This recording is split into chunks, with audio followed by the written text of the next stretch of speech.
èmi ò criticize ẹ o kí ló ṣe kí ló ṣe o lè ra gàrí látọ̀ wá sékòó. bàbá wòlíì lẹ́yìn kí ni ìpàdé yẹn àtàwọn àjẹmú fún àwọn àjẹmú fún tẹ́lẹ̀ ń darúgbó pé wọ́n bá ń ṣèpàdé wòlíì lẹ́yìn kí ni ó ṣe papọ̀. bẹ́ẹ̀ jẹ́ ṣàlàyé fún yín ṣó ti ń sìn màá sọ kíní kan fún ilé ìtọ́pọ̀lọpọ̀ yín ó mọ̀ àwọn àjẹ́ ìránṣẹ́ ni wọ́n jẹ́ fún Ọlọ́run o. ṣé àwọn funfun àbí gbogbo àjẹ́. gbogbo àjẹ́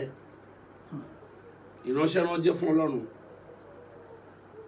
ṣùgbọ́n jẹ́ pé àwọn funfun yẹn ló jẹ́ pé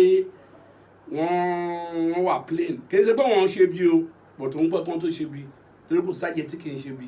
kò sí àjẹ́ tí kì í ṣe bí. bẹ́ẹ̀ ni bọ̀ tó máa ń pẹ́ kán tó ṣe bí.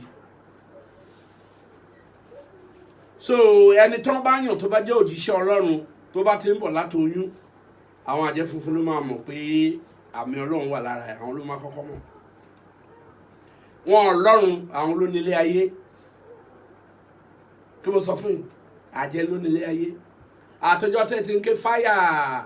tó ń ṣèpè fún gbogbo àjẹ́ tí church àti gbogbo ṣé Nàìjíríà dẹ̀rọ̀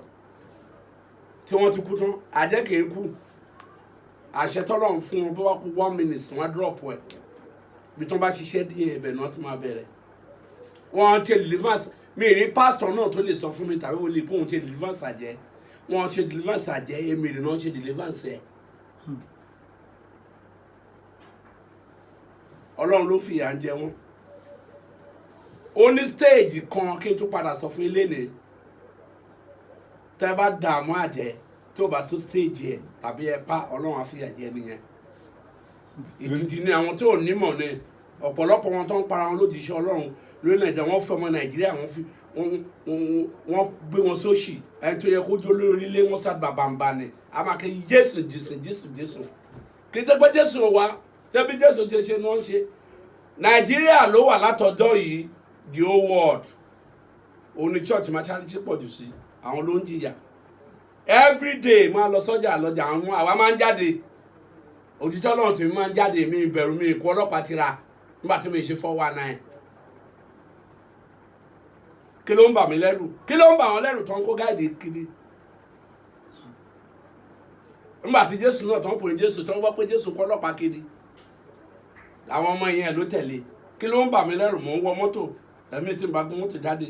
mò ń lọ sọ́jà mò ń rìn káàkiri ẹ̀mí máa fẹsẹ̀ rìn kí ní gbogbo bí ìlú ṣe rí màá tún fi ṣe wàásù. bàbá. church ẹ̀sìn so bó ṣe rí nìyẹn ẹ̀yin tẹ́ ẹ̀ bá mọ àdúrà ni kó máa gbà ní pé kí àwọn àjẹ́ kan fún ẹ láyè kó ṣe tiẹ̀ àwọn bàbá ayé àtijọ́ nǹkan tó fi ń dàgbà ẹ̀yọ́nú kájẹ́ yọ́nú sí wọn kó ráyè ṣe tiwọn o lè bàjẹ́ jà o ò sí ìrìn tó bàjẹ́ jà àfẹnitọ́lọ́run bá yọ̀ọ̀dà pé kó lọ bàjà Èlíjà ńkọ́ bó ṣe lágbára tó ṣé kò sáfàjẹ́ olórí àjẹ́ Jébésélì ọdún 3 oṣù 4 tó bá rẹ̀ ní kí ló sọ̀kalẹ̀ àsọ̀kalẹ̀ so bó ṣe rí nìyẹn àwọn tí ò bá nímọ̀ náà halẹ̀ kò sájẹ̀ kò sí kiri kan wọ́n túbọ̀ ń kó wàhálà ni òṣì ló wà ní Nàìjíríà náà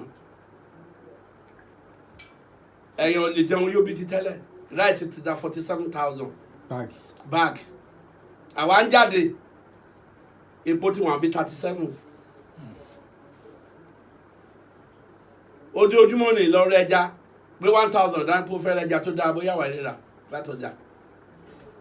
so bó ṣe rí nìyẹn. Hey, thanks for watching this video. Subscribe on our YouTube channel. Subscription is free. You can call us on 00